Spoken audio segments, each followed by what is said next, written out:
ఘనవైద్యుడు. రచన జొన్నలగడ్డ రాజ్యలక్ష్మి చందమామ కథ. విక్రమసేనుడనే రాజు అడవికి వేటకు వెళ్లి దారి తప్పాడు. దారి వెతకడంలో ముళ్లపొదలు గీరుకొని ఆయన బాగా గాయపడ్డాడు.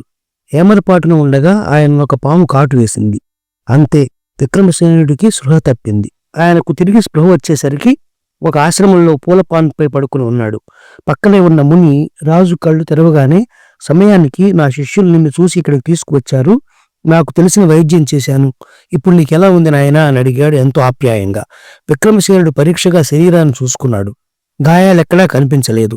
శరీరంలో కూడా పాము కాటు ప్రభావం ఉన్నట్టు ఆయనకు తోచలేదు. ఆయన మునికి నమస్కరించి, తమరు సామాన్యులు కారు, మీ వంటి వారిక్కడ అడవుల్లో ఉండడం న్యాయం కాదు. నా రాజధానికి వచ్చి నగరవాసులను వ్యాధుల నుంచి రక్షిస్తూ ఉండాలని నా కోరిక అన్నాడు. ముని నవ్వి, రాజా, ఐహిక సుఖాల మీద కోరిక లేని మనిషిని నేను, మునిని నేను. నాకు తెలిసిన వైద్యం చాలా తక్కువ. సంసారిగా ఉన్నప్పుడు ప్రచండుడనే ఘనవైద్యుడికి శుశ్రూష చేసి కొంత వైద్యం నేర్చుకున్నాను. ప్రచండుడికి తెలిసిన దాంట్లో నాకు తెలిసింది లక్షోవంతు కూడా ఉండదు. నీ రాజ్యంలో ప్రచండుడు అంతటి వాడుండగా నా అవసరం ఏముంటుంది అన్నాడు. నా రాజ్యంలో ప్రచండుడనే ఘనవైద్యుడున్నట్లు నాకు తెలియదే అని ఆశ్చర్యపోయాడు విక్రమసేనుడు. ఇందుకు ముని, ప్రచండుడంతటి ఘనవైద్యుడు నీ రాజ్యంలో ఉంటే గుర్తించని నువ్వేం రాజువు? ఆయనకు రాజ సన్మానం చేసే వరకు నువ్వు సక్రమంగా పరిపాలన చేసినట్టు కాదు. ఆయన నీ రాజ్యంలోని సౌభాగ్య నగరంలో ఉంటున్నాడు, వెళ్ళి నీ రాజ్యధర్మం నిర్వహించు అన్నాడు మందలింపుగా. ముని సహాయంతో సక్రమ మార్గం తెలుసుకుని విక్రమసేనుడు రాజధానికి చేరుకున్న వెంటనే మంత్రిని పిలిచి, మన రాజ్యంలో రాజ సన్మానం పొందదగ్గ ఘనవైద్యుడున్నాడేమో మీకు తెలుసా అని అడిగాడు. వైద్యుల గురించి నాకేం తెలుస్తుంది ప్రభు, రాజవైద్యుడు ప్రదీపుడిని అడుగుదాం అని మంత్రి ప్రదీపుడి కోసం నౌకర్ను పంపాడు. ప్రదీపుడు వచ్చి రాజు సందేహం విని, ప్రభు, రాజవైద్యుడైన నన్ను మించిన వైద్యుడి రాజ్యంలో లేడు, నాకు ఘనంగా సన్మానం చేయించమని నోరు విప్పి అడగడానికి నాకు సిగ్గు మొహమాటం ఎక్కువగా అడ్డు వస్తున్నాయి అన్నాడు. అయితే సౌభాగ్యనగరంలోని ప్రచండుడనే వైద్యుడి సంగతి నీకు తెలియదా అని అడిగాడు విక్రమసేనుడు. ప్రచండుడి పేరు వింటూనే ప్రదీపుడి ముఖం అదోలా అయిపోయింది. అతడు అయిష్టంగా ముఖం పెట్టి, ప్రచండుడి పేరు విన్నాను ప్రభు, ఆయన చేత వైద్యం చేయించుకోవడానికి భాగ్యవంతులు బిచ్చగాళ్లు కావాలట అన్నాడు. ఇది విని విక్రమసేనుడు ఆశ్చర్యపడి, ఈ విషయం మీకెవరు చెప్పారు అని ప్రశ్నించాడు. ఆ మధ్య సౌభాగ్యనగరంలోని కుమారగుప్తుడనే భాగ్యవంతుడు ఇక్కడికి వచ్చాడు. ఆయన నాకు స్నేహితుడు. ఆయన ద్వారా నాకు ఈ విషయం తెలిసింది. వైద్యుడికి ఆశ ఉండడంలో అంతగా తప్పు లేదు. అత్యాశ ఉంటే మాత్రం అది తప్పకుండా అమానుషం అనిపించుకుంటుంది అన్నాడు ప్రదీపుడు.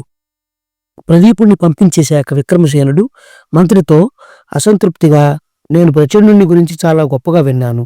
చెప్పినవాడు కూడా సామాన్యుడు కాదు, మహాముని.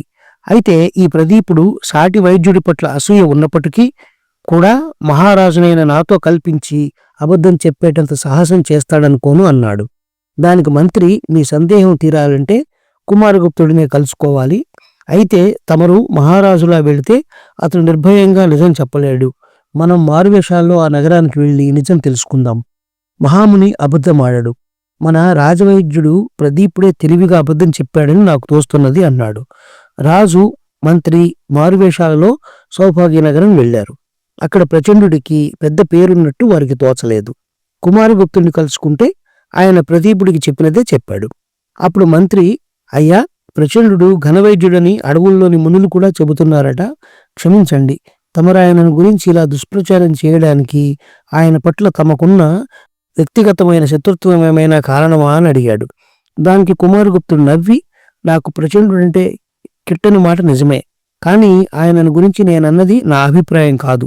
ప్రచండుడి బాణమిత్రుడైన పరాంకుశుడనే కవిది. కావాలంటే మీరు వెళ్ళి ఆయన అడగండి అన్నాడు. రాజు, మంత్రి పరాంకుశుడిని కలుసుకుని కుమారగుప్తుడి మాటలు నిజమేనని గ్రహించాక, రాజు, ప్రచండుడు ఘనవైద్యుడే కావచ్చు, కానీ రాజ సన్మానానికి అర్హమైన మంచితనం ఆయనలో లోపించడం దురదృష్టం అంటూ బాధపడ్డాడు. పరాంకుశుడి మాటలకు ఆశ్చర్యపడి, నేనాయన వైద్యం గొప్పతనం గురించే కాక మంచితనం గురించి కూడా అందరికీ అర్థం కావాలని చమత్కారంగా చెప్పిన మాట మీకు ఇలా అర్థమైంది. ప్రచండుడికి ఆశ అన్నదే లేదు. మానవ సేవయే మాధవ సేవ అని నమ్మి పేదవాళ్లకు బిచ్చగాళ్లకు మాత్రమే వైద్యం చేస్తుంటాడు. అందువల్లనే ఆయనకు రావాల్సినంత ప్రసిద్ధి రాలేదు. ఏ భాగ్యవంతుడైనా ఆయన చేత వైద్యం చేయించుకోవాలంటే బిచ్చగాడి వేషం వేయక తప్పదని నా అభిప్రాయం అన్నాడు. రాజు విక్రమసేనుడి సందేహం తీరిపోయింది. ఏ మాటనైనా వెంటనే నమ్మకూడదని, ముఖ్యంగా కవులు చమత్కార ప్రియులు కనుక వాళ్ళనే మాటల్లో మరొక అర్థం కూడా ఉన్నదేమో అని తెలుసుకునేందుకు ప్రయత్నించాలని ఆయన గ్రహించాడు.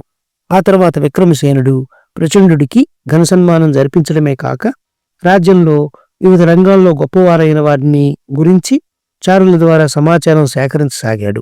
గొప్పవారిని గురించిన ప్రచారం సామాన్యులలో మార్పు తీసుకువస్తుందనడానికి సూచనగా ముందు రాజవైద్యుడైన ప్రదీపుడే తిరిగి సమయాల్లో పేదలకు వైద్యం చేయసాగాడు. ఈ కథ నచ్చినట్లయితే షేర్, లైక్, సబ్స్క్రైబ్ చేసి పక్కనున్న గంట ఐకాన్ని కొట్టండి.